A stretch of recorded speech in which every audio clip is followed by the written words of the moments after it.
Good morning, everyone. I tried to record this yesterday and I forgot like a really important part, so I wanted to try again today before I go into work. So I wanted to talk about love. What is love? So this is provoked because the last video I did, I talked about the angelic shamanic ceremony thing that I went to, and ever since then I've been feeling this love vibration like all over me. So I want to talk about it because I was talking to one of my friends. He's a Gemini, and I think it's relevant because I feel like air signs don't necessarily feel, they're not like the most romantic, right? Out of all of the zodiac, like air signs I feel like are the least romantic, and the least in touch with their feelings as a whole. But anyway, he said there's no such thing as love, and he's like, you women, you think that love is something that you feel. You think of love as romance. You think of love as like somebody taking you out and doing things for you, etc., etc. And he's like, love is none of that. It's not like a TV thing. Love is simply duty and trust.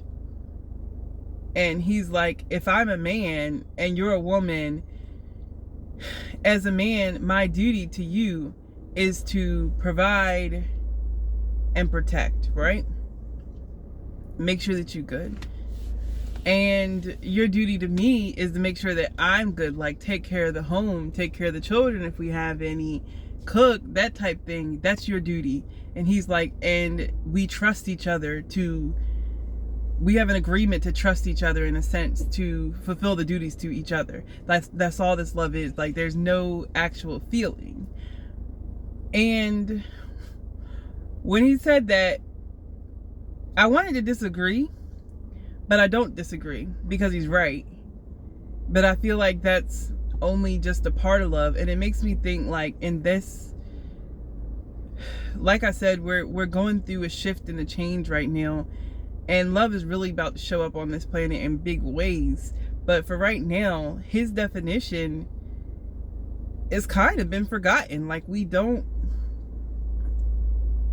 love is so conditional, you know what I mean? Like, the way that, like, if you just like as a man, if you aren't providing, if you lose your job and you aren't able to provide the things that you were able to provide before, then somebody might leave you. Like, you know what I mean? They don't actually love you. Their duty is no longer to you. They don't trust you.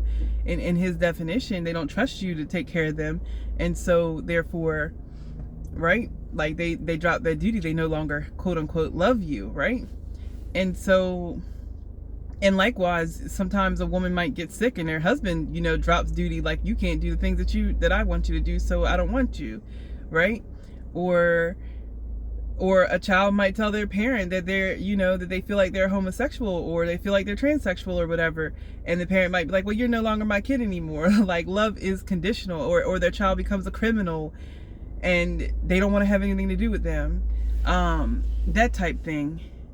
Love is so conditional in this dimension. It's crazy. And like I said before, like, we really, really, really haven't experienced love in this dimension yet. Like, we don't know what it is to not be conditional. We don't know what it is to truly, truly offer our trust, offer duty, but also offer this emotion. Because it is, in a sense, an emotion, and to somebody like him, like, emotions don't exist. Like, you know what I mean? You can feel angry, you can feel happy, you can feel sad, you can feel love. It's just a fleeting thing. Like, to him, he thinks that love is like when people say they feel butterflies, and that's not a real thing. Like, obviously butterflies aren't in your stomach, and so it's not a real thing. Like, he has a point, but it's like, it makes me think of like all these older generations and us, like indigo generation and forward, all of us star seeds, like, we know what love is supposed to be like, right? We remember. And we live in a world where people don't remember anymore, and it makes it very difficult. But as I look back on it, like, in his definition alone, my mom did love me. And I talked about that, like the mother wound and blah, blah, blah on my channel for a minute. And it made me really realize, like, she had a duty to take care of me, right? I don't think there was trust there. But I realized that she just felt like, this is my duty to take care of you, to shelter you, and make sure you're fed and clothed, and that's it. And that really was it. Like, everything else was just, you better be glad you got that. You're lucky you got that. You know what I mean? Type mentality. Whereas now when you watch a lot of parents, they're spending time with their children, they're talking to their children, they're getting to know their children as people and allowing them to express talents. Like, you see the difference between one generation and the next versus us who were just raised on food and shelter, right? But speaking of that, well, before I get into that, I wanted to talk about also, like, it's crazy to me how he says that love is just duty and trust, because to me, my flat out definition was when I was a kid and I used to go to my great grandmom's house. Like, I was raised in my grandmom's house, right? But not my great grandmom's house. We'd go and visit her. And when I would go and visit her, this woman doesn't spend time with me, but it was just like, it's the smell of like collard greens cooking, cornbread in the oven, chicken frying, and just like seeing her, you know, take her fork and taste something and put it down and take off her apron and stuff and just come over and open her arms wide to hug me and to kiss me and you know, peck all over you and stuff. To me, that's what love is. There was no give me this or give me that, or you're this or you're that. There was no condition there. To me, that's what love is. That's what we all need more of. And shout out to Mildred Taylor. That's my great grand. But I mean, may she rest on in peace. But it's just like, that's what love really is. It's, I'm not feeding you because I know you. I'm not doing this because I have to. There's no duty. You're not quote unquote trusting me to do anything for you. I'm just exchanging this love with you. That's just the way I remember it. To me, that was always like real love, when somebody just doesn't even know you. They have no reason to do so. You know what I mean? But it also like a little bit makes me say, like, it makes me think, damn, like, towards my friend, like, maybe he never experienced that, so therefore,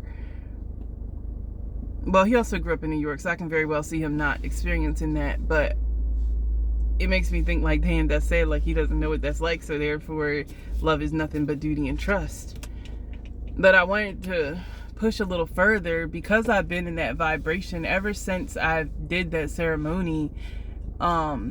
It's like this vibration of love just on me, and just feeling so much more compassion and understanding of other people, of human things, so much more forgiveness. And it was on my heart so heavy. And so I called my mom, and I never call my mom. Never call my mom ever, almost ever. It's sad to say, but it's true.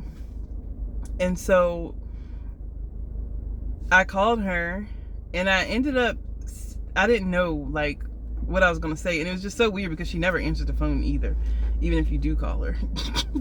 Like, don't let something important be happening. She ain't going to answer. But I ended up saying the Ho'oponopono prayer, Ho'oponopono, whatever. You know, that prayer that says, I'm sorry, please forgive me, thank you, I love you. Except I worded it a little bit differently to make it make sense in our situation. I think I said, I'm sorry for all the times that it seems like I didn't, and forgive me if I was, you know, unforgiving and harsh towards you, and I thank you for everything that you've done for me, and I love you. And ever since then, it's like And it was only a few weeks ago, but like me saying that has changed the dynamic between us. Like all the things that I felt like I was never going to get out of a mother, it's like she calls me and talked to me about stuff, or she called me and said, do you need something? And she brought me like all of these gluten-free groceries, and gluten-free food is expensive. Like sometimes I just flat out go without, like my food ends up being meat and vegetables. Like I'm not paying for all of this all of this stuff. And she like spent all of this money like buying me groceries. And also, like, more importantly, for the first time ever, well, I'm saying the first time ever because she usually has no reason to other than being cute. Like she came in my house and she hugged me. And my mom never hugged me. Like I think I got hugged on prom, graduation,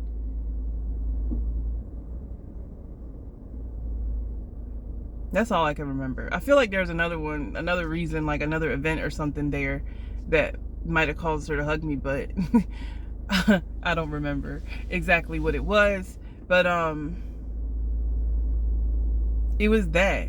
Like I literally texted her back and said it was nice getting a hug from you after the fact, and she was like, it was nice hugging you too and nice to see you. And it's just like this unspoken, like as if the chains are just broken. Everything that I felt like all of this like resentment, in a sense, this anger, this feeling of abandonment, this feeling like this person don't give a shit about me, is like it just dissolved, like as if it doesn't matter. Like I suddenly felt like, you know what, our life is like the blink of an eye. Our life is pretty damn quick. Like this really could all just be a dream. And you mean to tell me like every day of it that I'm just gonna walk around with resentment towards another person, or walk around like as if I never made a mistake, as if I've always been perfect, as if, not that I like consciously think that, but that is essentially what you're doing when you choose to not forgive someone else. And yeah, what they've done could be really, really horrible. And I'm not gonna lie, like what was done to me was very, very horrible. I don't know how I survived. I don't know how I put myself back together. I did it though. But it's like sometimes people make bad choices, and not only are we supposed to be on the receiving end of that choice because it makes us stronger, it develops a character in us, it develops certain qualities within us when we go through challenges. If we are not challenged, not that I intend on giving my children a hard time, but you get what I mean. Like we're supposed to learn here, we're supposed to experience, and whether we perceive that experience as good or whether we perceive the experience as bad, it doesn't matter. What matters in the end is love. It's saying like none of this really matters, especially when you put it into context the fact that we don't live once, we live multiple times. Like what are we even doing being this upset with each other? You know what I mean? Like allowing such distance between each other, or feeling such bitterness. Like I realized the only reason that I was so unforgiving towards her is because I was unforgiving towards myself. And I'm not going to get into that, but there's a lot of things that I was unforgiving towards myself about. And it's like when I let those things go and let love come in towards myself, it's like boom, bam, I don't feel any resentment towards anybody. I might call my dad next. I doubt it. I don't have his phone number, but and he wasn't my primary caretaker like either, so that doesn't really matter. That's another thing. Like we don't live in such a community way anymore, where you're not just having your parents, you also have your aunts and your uncles and your cousins and your neighbors. All these people take a part in building you and creating a character in you, versus when you have one parent, even less just two parents. I mean, it's hard enough when you just have two parents that's supposed to raise a child instead of the village. And imagine like all of that responsibility falling on one person. Imagine how much pressure it is on one person to raise a child in a certain way. Like it's just not easy. There's no way you're always going to be right. There's no way you're always going to make the best decision, you know? Like it just allow this extra feeling of love is just our opening of the heart chakra has been cleansing and just like refreshing in a sense. It's cleansing, it's refreshing, it's renewing, and it's so loving. But I wanted to share that because what really is love at the end of the day? Like, I know what I just said, but like, what do y'all think about it? I'd like to hear about it. Post it in the comments below. And my time is up. Have a wonderful day. Bye.